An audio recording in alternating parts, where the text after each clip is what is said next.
বন্ধুরা, সবসময় তো মাছ মাংস ভালো লাগে না, তাই আমি আজ মোচা নিয়েছি।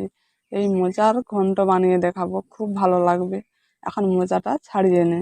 মোচাটা কেমন ভাবে ছাড়াবেন আমি সেটা এখন দেখিয়ে দিচ্ছি।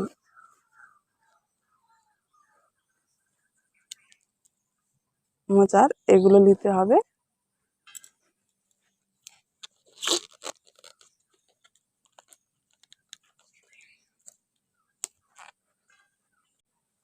মোচার সাদা এই মোটা অংশটা বাদ দিতে হবে, আর সালাই খাঁচির মতো এর ভেতরে যে অংশটা আছে এটা বাদ দিতে হবে। এটা খুব শক্ত, এটা বাদ দিয়ে পুরো মোচাটা নিতে হবে।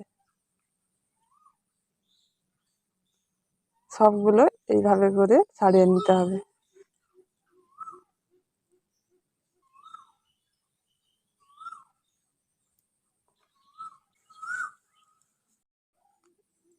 মোচাগুলো সালাই খাঁচির মতো অংশ আর সাদা মোটা অংশটা বাদ দিয়ে এইভাবে করে এখন কুটে নিচ্ছি। এইভাবে করে কেটে নিচ্ছি।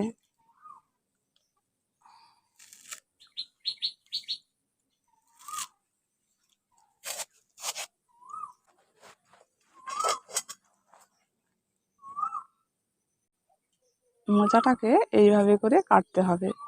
আর মোচা তো অনেক রকমের হয়, বিচা কলার মোচা হয়, কাঁচকলার মোচা হয়, অনেক রকম কলার মোচা হয়। আমি এটা কাঁচকলার মোচা নিয়েছি। আমি আগে থেকে এইভাবে করে কেটে আমি একটি রাত্রি ভিজিয়ে রেখেছি। আর বিচা কলার যদি মোচা হয় তাহলে কিন্তু ভিজিয়ে রাখতে হবে না, সঙ্গে সঙ্গে যে কোনো রেসিপি বানালে সেই রেসিপিটা হবে, ভালো হবে। আর কাঁচকলার মোচা একটু তেতো লাগে, তার জন্য একটি রাত্রি ভিজিয়ে রাখতে হবে, তাহলে ওর খোসাটা বেরিয়ে যাবে। আমি এটা কাঁচকলার মোচা নিয়েছি, একটি রাত্রি কেটে এইভাবে জলে ডুবিয়ে রেখেছিলাম। এখন আমি এই মোচাটাকে রান্না করব। এটাকে ভালো করে ধুয়ে এখন মোচাটা সিদ্ধ করে নেব। মোচাটাকে শুধু জল দিয়ে এখন সিদ্ধ করে নিতে হবে। মোচা সিদ্ধ করার জন্য জলটা দিয়ে দিয়েছি। এবার মোচাটাকে ভালো করে ধুয়ে ওর মধ্যে দিয়ে দিচ্ছি।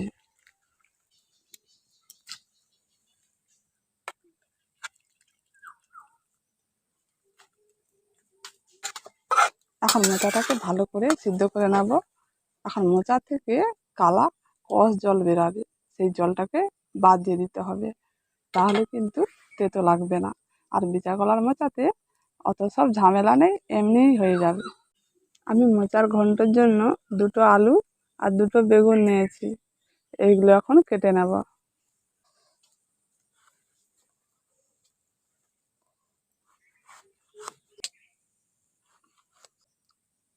বেগুনটাকে এইভাবে করে ছোট ছোট করে কেটে নিয়েছি।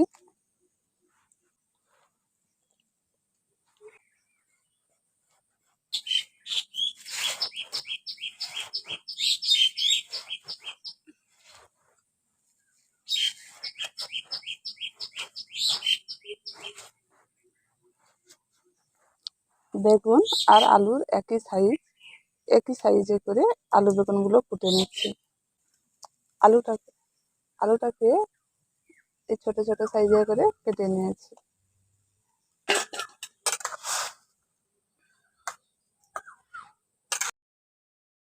এখন মোচাটাকে খুব ভালো করে সিদ্ধ করে নিয়েছি।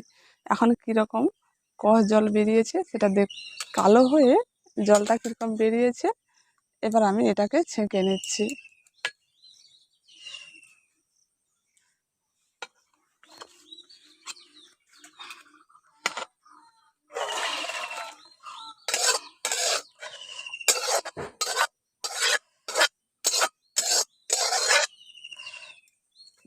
একটু ঠান্ডা জল দিয়ে ভালো করে একটু ধুয়ে নিচ্ছি।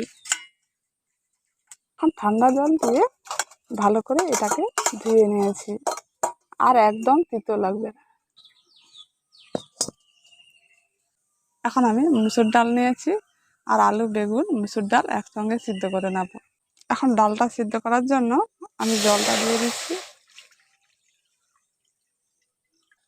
এখন ডালটাকে ভালো করে ধুয়ে ওই জলের মধ্যে দিয়ে দেব।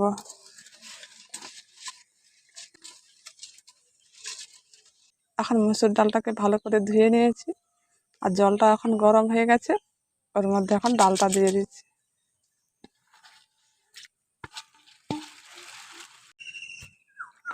এখন ডালটা ফুটতে শুরু করে দিয়েছে, ওর মধ্যে এখন দিয়ে দিচ্ছি আর আলু আর বেগুন।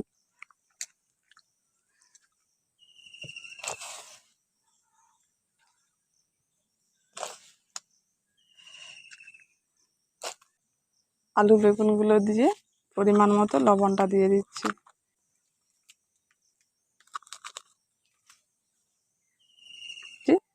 হাফ চামচ হলুদ গুঁড়ো আর লবণ দিয়ে ভালো করে এখন মিশিয়ে নিচ্ছি। ডাল আলু বেগুনগুলোকে ভালো করে সিদ্ধ করে নেব।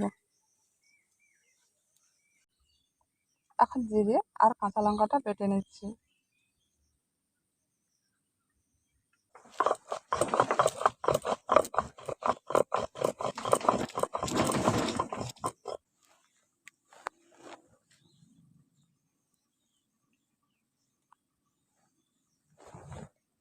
এখন আলু বেগুন আর ডালটা পুরোপুরি সিদ্ধ হয়ে গেছে, এবার আমি এটাকে নামিয়ে নিচ্ছি।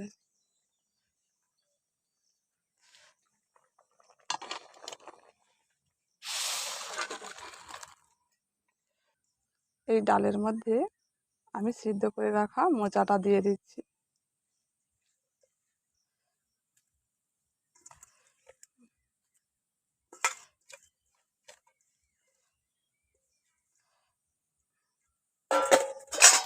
আমি গ্লাস দিয়ে একটু থেতো করে নিচ্ছি।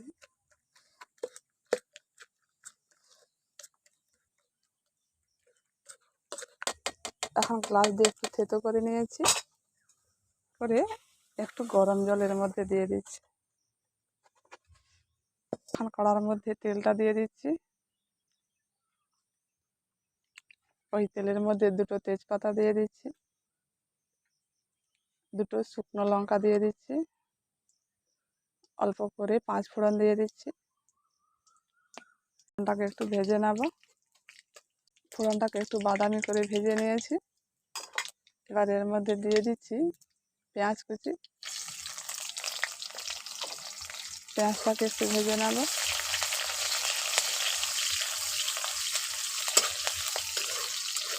পেঁয়াজটাকে এখন আদা ভাজা করে নিয়েছি, এবার এর মধ্যে আমি এখন ডালটা দিয়ে দিচ্ছি। ডালটা দিয়ে ছুঁকে নেব।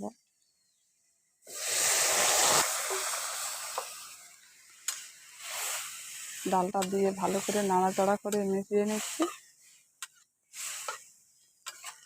এবার এর মধ্যে দিয়ে দিচ্ছি জিরে আর কাঁচা লঙ্কা বাটা। আমি পরিমাণ মতো আগে লবণটা দিয়ে দিয়েছি, আর এখন লবণ দেওয়ার দরকার নেই।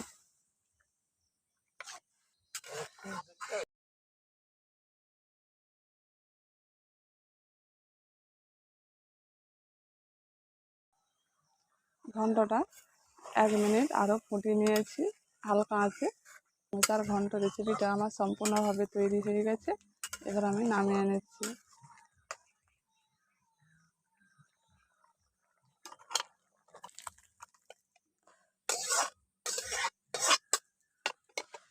আপনাদের যদি বাড়িতে কোনো মোচা থাকে, এইভাবে ঘন্ট বানাবেন, গরম ভাতের সঙ্গে খুব ভালো লাগবে। অবশ্যই একবার বানিয়ে খেয়ে দেখবেন।